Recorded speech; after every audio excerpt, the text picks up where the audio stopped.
On tonight's episode of Panels to Frames, Superman!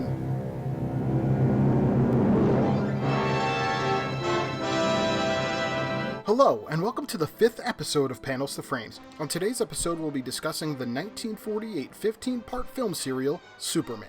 Originally created by Jerry Siegel and Joe Shuster in 1938 for Detective Comics under the Action Comics banner, Superman rose to prominence throughout the 1940s, becoming one of the best-selling comics of the decade, and with his quick rise to stardom and increasing popularity, Superman got his own radio show that started in February 1940, launching him into the homes of millions of Americans 5 days a week, creating an increasing craving for the Man of Steel.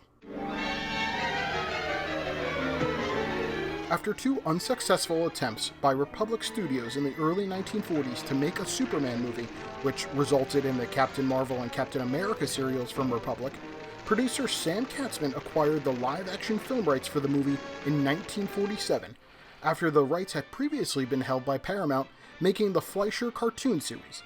Katzman was known for making B-movies and serials, and notoriously sticking to a low budget. Katzman was rejected by both Republic and Universal to make the Superman serial. Universal got out of the business of making serials, as they claimed that their popularity was on the decline. But the exact reason why Republic rejected the movie is unknown, although it could be a possible combination of a few things. Detective Comics wanted more control over the production than Republic was willing to give. Republic also felt jilted over the past rejection of the property, and the fact that Republic was named in the lawsuit that Detective Comics had filed against Fawcett Comics, claiming that Captain Marvel was a copy of Superman. Regardless of the rejection, Katzman finally secured Columbia to make the serial in mid-1947. Columbia had already adapted another hugely popular DC character a few years ago, Batman, and wanted to get this serial and the part of Superman just right, eventually auditioning over 100 actors for the role. In the end, film serial regular Kirk Alyn landed the part because the studio felt that he looked a lot like Clark Kent, he had a background in dance so he could do a lot of the leaps and stunts, and unlike a lot of other physically well-built actors, he could actually act. Here's a clip from 1976 of Alyn talking about the experience of getting cast. I thought, well, it's another picture that the guys from New York want to see what I look like, to see if I look like a comic strip. So I went in there and I tried to look like a comic strip, except I had a beard, and that made the producer mad. So he ran down, got some stills, brought him up and looked. He said, "Now take your shirt off, Kirk." I said, "Fine." So I took my shirt off, and he says, "Do you see down there? That fellow's in good shape, see?" And I was pretty good shape, because I lifted barbells and all that. I was still very young. So then he says to me, "Now take off your pants." Hey, wait a minute. What kind of old show are they? Wait a minute. They wanted to see if you were the real Superman. Curiously, the studio didn't bill Kirk Alyn as Superman, only as Clark Kent, as they credited Superman as playing Superman, saying in the marketing for the film that it was impossible to find an actor who could play Superman, so they cast the real Superman to play the part. The studio did this in an attempt to keep the illusion up for younger viewers, something that probably would not have happened in any other era. This, understandably, didn't sit well with Alyn, and may have been the start of him being ultimately frustrated with the role. Noelle Neal was cast as Lois Lane, and Pierre Watkin as Perry White, as both had previous experience working with Katzman, starring in two movies that he produced, the Teenagers series and Brick Bradford. Tommy Bond was cast as Jimmy Olsen, who had starred in the R-Gang films for years beforehand. Additionally, Carol Foreman, who played the villain the Spider Lady, had played another spider-themed villainess for director Spencer Bennett in the year before in The Black Widow. Directors Spencer Bennett and Thomas Carr were selected to direct this movie. Bennett would go on to direct the sequel to this film, Atom Man vs. Superman, and Carr would go on to direct a lot of the 1950s Superman TV show, The Adventures of Superman, which starred George Reeves. The writers included Joseph Poland, who wrote several of the original comic book movies, George Plimpton, who would go on to collaborate with Poland on the Batman sequel and the sequel to this film, and Arthur Harrell, who's best known as the writer of the infamous film Reefer Madness. The budget was billed at $350,000, a record budget for serials, but it made that money back and more. The film is considered the highest grossing serial of all time, making well over $1 million, or just over $10 million in today's money.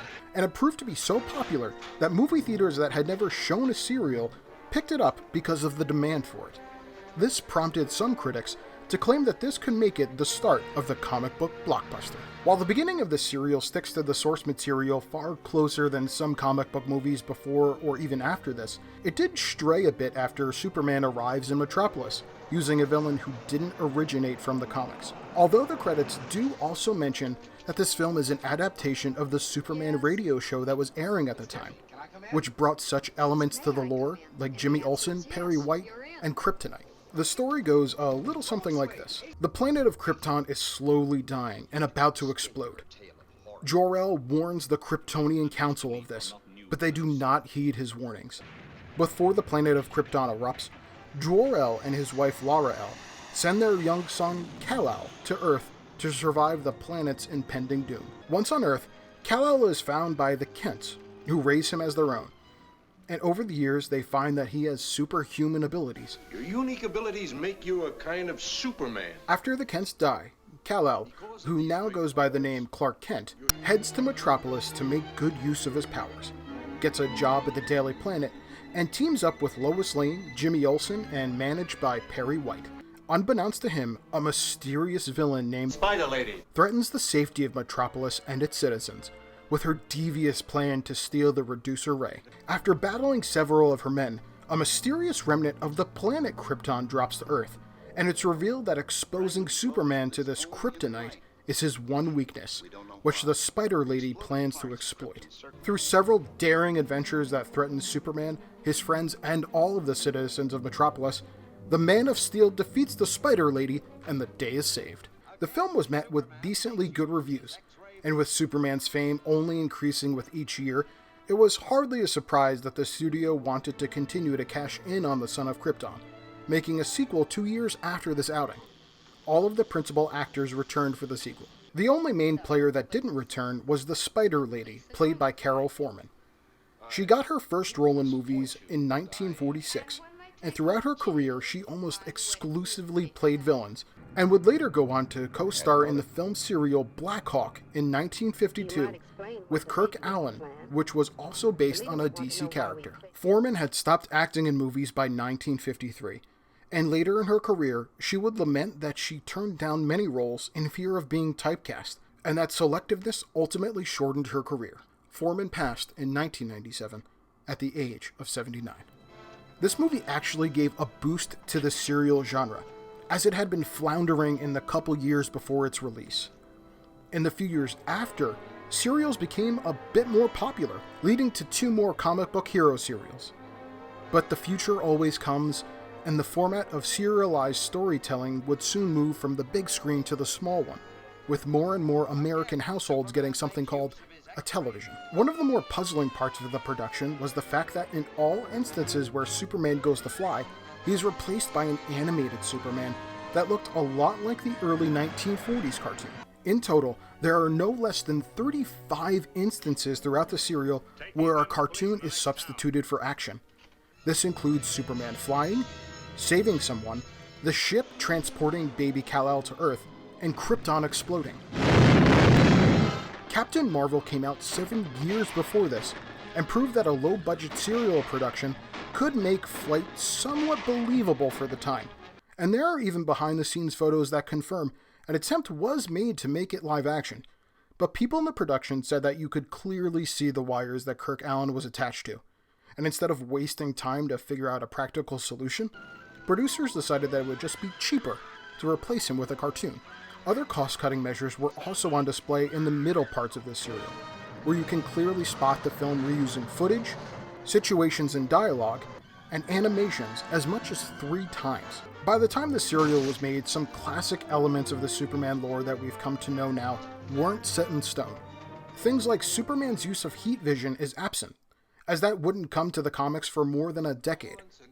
In the film, Kent's parents are Martha and Eben, not Jonathan, as his parents' names wouldn't be solidified until the 1950s.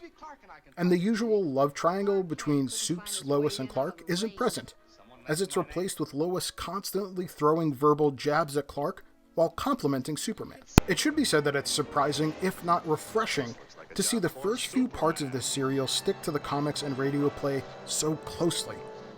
Whether you were a Superman fan back in the 1940s, or you're a fan now, The origin is basically the same because it's almost timeless. Except for the random and unceremonious killing of Ma and Pa Kent in the serial, things are just as we remember them. Jor-El pleading with the Council on Krypton to flee in order to save the race. Young Kal-El being hurled to Earth in an attempt to keep Krypton's legacy going. Young Clark using his powers and finding out he's a bit different. This looks like a job for Superman.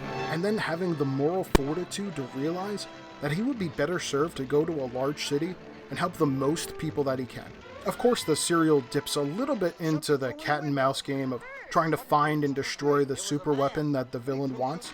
And Superman turning animated any time he goes to fly is very strange, and I suspect even back in the 40s it was seen as odd. But the heart and essence of Superman is here, which can seldomly be said about other superhero movies of the time.